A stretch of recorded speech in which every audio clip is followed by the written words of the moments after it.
This is the first video I've done where the characters couldn't be more different, especially personality-wise.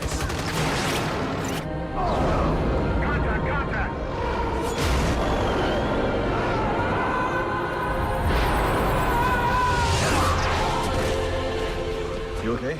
No, you stay back! All of you, stay back! You stay the fuck back or I'll laser you, goddammit! I'll laser every fucking one of you!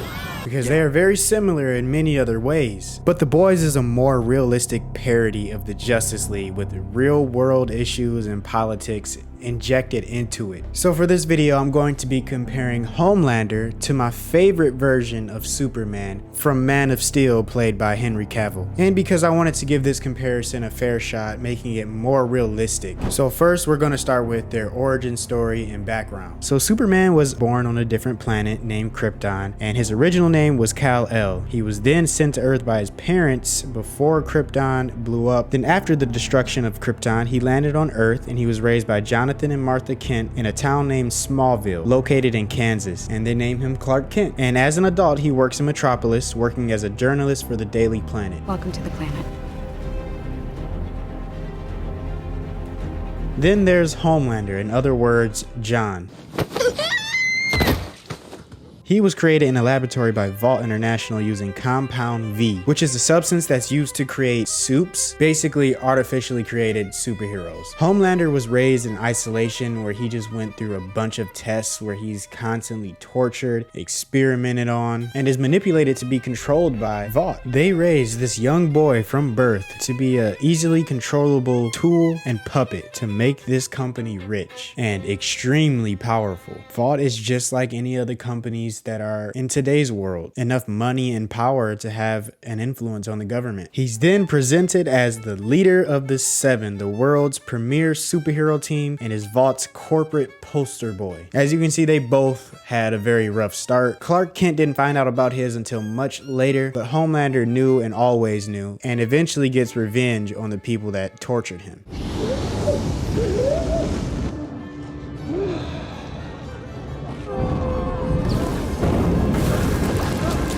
The difference in how they were raised had a huge impact on how they turned out in the future. And I mean a huge difference. Superman grew up as this alien kid that didn't know why he was so much different than everybody else. His powers, his strength and abilities, his intense hearing and vision made him seem like he was a freak. But luckily, he was raised by Jonathan and Martha, where they raised him normally, taught him about values and responsibility and doing what's right. Jonathan was a great role model in his life. And Jonathan eventually sacrificed his life for other people, doing the right thing, making sure people were safe. And obviously, Clark Kent aspires to be like him. He's kind, compassionate, humble, selfless, has a moral code, a strong sense of justice and responsibility, follows a strict moral code to protect humanity, while Homelander presents traits of narcissistic, egotistical, ruthless, and manipulative characteristics. He lacks a genuine moral code, primarily driven by his need for admiration and control. He's the product of being raised by a corporate machine. Imagine just growing up in a corporate office. That's literally what Homelander is the product of. If he starts to fail or his stats start to look bad, he genuinely starts losing control and starts going crazy.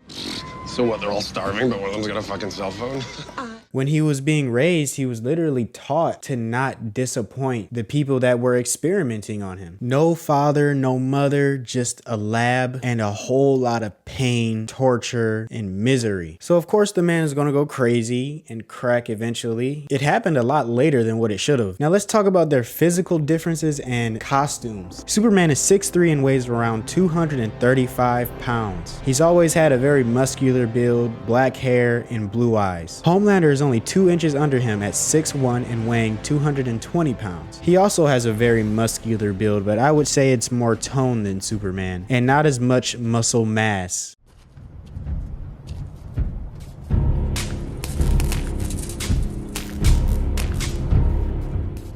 and he has blonde hair and blue eyes. Now their costumes are similar in a lot of ways, but they actually represent some pretty different things. Superman has a blue bodysuit with a red cape, red boots, yellow belt, and the iconic S on his chest. And they stay true to this in Man of Steel for the most part. It's just that his belt isn't necessarily a belt, it's more of just an imprinted design, but I love how it's a more toned down and darkened version of all these colors versus the comics. It gives it a more realistic feeling. The S on his chest stands for Hope on Krypton and has become a universal symbol of heroism. Homelander also has a dark blue suit with a stylized American flag cape, gold eagle shoulder pads, and red, white, and blue color scheme. He's even got the red boots. So as you can clearly see, this was intentionally designed to be a mockery of the real Superman. The only thing missing is an H on his chest. Homelander's suit represents American patriotism and corporate branding. The eagles on his shoulders speak volumes to that. Happy birthday, Homelander. Thank you. I can see your girdle, you disgusting fat fuck. Get off the fucking stage. And despite all that branding, Homelander in the end ultimately represents the dark side of power, corporate corruption, and the dangers of unchecked authority, with a whole lot of narcissism injected into it. Him and Vought is the facade of heroism and the impact of power on morality. Superman, on the other hand, embodies hope, heroism, and the potential for good in humanity. He is the exact opposite of Homelander.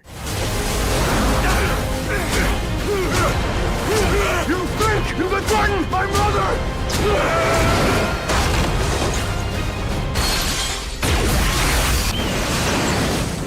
He is the embodiment of balancing power and responsibility. I mean, Homelander won't even put in any effort or ever make a sacrifice for anyone, any civilians, anyone who needs help. We watched him literally let a plane crash. You gotta go out there, lift the plane up. Lift the plane?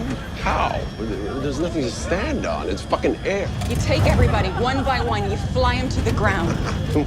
Come back 123 times? We're done here. No, you stay back! All of you, stay back! You stay the fuck back or I'll laser you, goddammit! I'll laser every fucking one of you! Stay back! Don't die with them.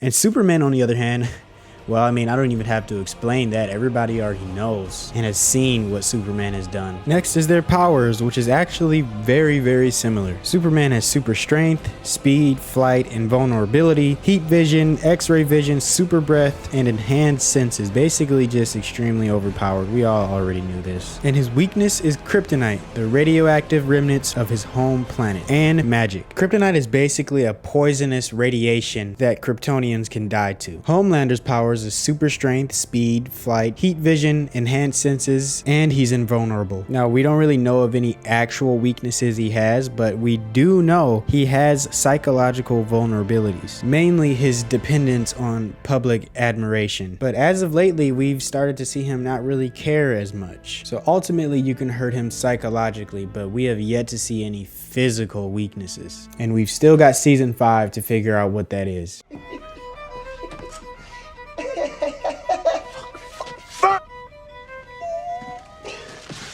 Now, they have very different goals in life. Superman's goals are to protect Earth and its inhabitants, uphold truth and justice, and his long-term goal is obviously a peaceful coexistence and the betterment of humanity. Homelander literally looks to maintain his status as the top superhero and control over the Seven and Vought International. Those are some really short-sighted goals, and his long-term goal is the dominance and power over others, often at the expense of others' well-being. I mean, we've seen him time and time again just dookie on his teammates. He does not give a crap about hurting anybody's feelings. I see you got the extra whipped cream in there, huh?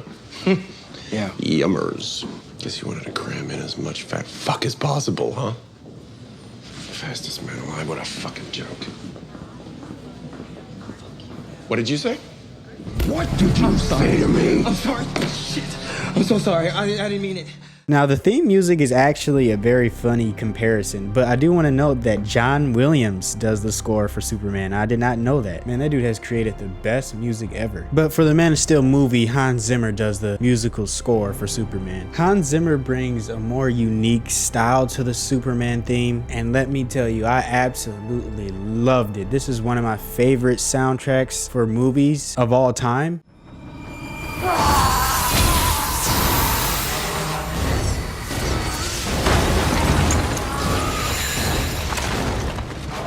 And it doesn't have that usual Superman feeling. You know, heroic, uplifting, and inspiring, the usual Superman theme music.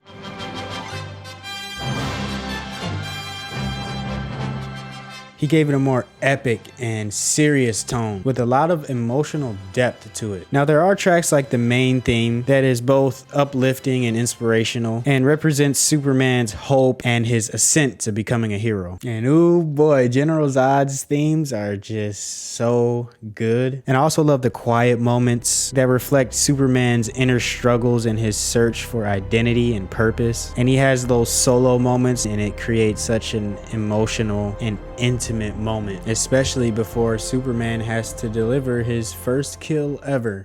Never.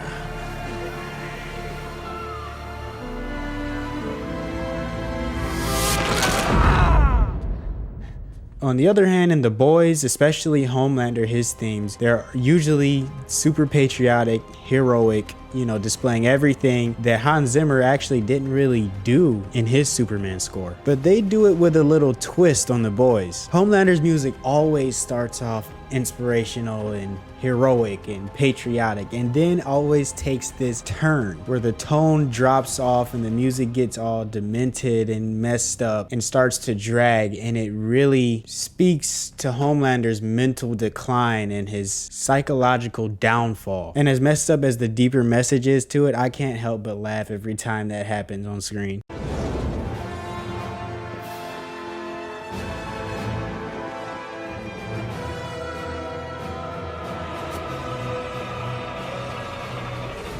As far as their relationships go, Superman has always been with Lois Lane. That's just his ride or die, his girl. Every superhero has to have a girl. Every good superhero, that is. Homelander had a relationship with Madeline Stinwell. She was like his boss, mentor, and lover. They had a very odd relationship where she would have control over him by doing weird things and having sex with him. And Homelander obviously really liked her and her milk. For her, it was all business though. Just another instance of Homelander being controlled. He also had another relationship with Stormfront, but that didn't work out either. She was also a freaking Nazi. Their foes though, for Superman, it was General Zod, and still one of the best movie villains in recent history in my opinion. General Zod wanted to have Earth be the new Krypton, and obviously Superman was not having that. So therefore they have this huge battle, and one of the best superhero battles we've gotten to date in the DC universe and even in the Marvel universe. This movie did not care about destruction or anyone's feelings. General Zod and Man of Steel was one of the coolest boss battles I've ever seen in a superhero film or in a film in general. Homelander's enemy is more than just one person, it's the boys, but I really want to focus on the one that stands out the most. Homelander's main enemy is Butcher. Butcher's girlfriend was raped by Homelander and she kept the kid. Butcher, of course, is going to want his revenge. Homelander actually has a lot of enemies, but Butcher is the main one because him and Homelander have to fight over who's going to keep Ryan. Butcher eventually gets suit powers, injecting some V into him, and him and Homelander actually fight a couple times. And I suspect we also have one more huge duel coming up with the both of them. Lastly, I haven't done this one before, but it's their cultural impact. Superman is one of the most iconic superheroes, symbolizing the ideals of heroism and hope. His influence has inspired countless other characters and stories in comics, movies, and TV shows, which is The Boys. Everyone and their mama know who Superman is, and everyone wishes they could be him. If there was a real Homelander, he is what you would want Homelander to be like. Now, Homelander's impact obviously isn't as huge as Superman's because he's been around much longer, but he's a modern anti-hero representing the critique critique of superhero tropes and corporate greed. We've had so many superhero movies at this point, it is so oversaturated that a show like this was bound to happen and bound to come out. And it couldn't have been more perfectly timed. All you see over Instagram, TikTok, and just social media in general is memes of Homelander. He's really taken over For You pages, I'd say 17, 18-year-olds to 45, 50-year-olds. The Boys provides a dark reflection of the superhero genre, emphasizing all the flaws and dangers of idolizing heroes, especially in a real-life political world. Superman and Homelander are similar in powers and abilities, but represent two vastly different takes on what it means to be a superhero. If you guys enjoyed this video, please consider subscribing or leaving a like, and I'd appreciate it if you guys let me know down in the comments what comparisons you want to see next. Peace.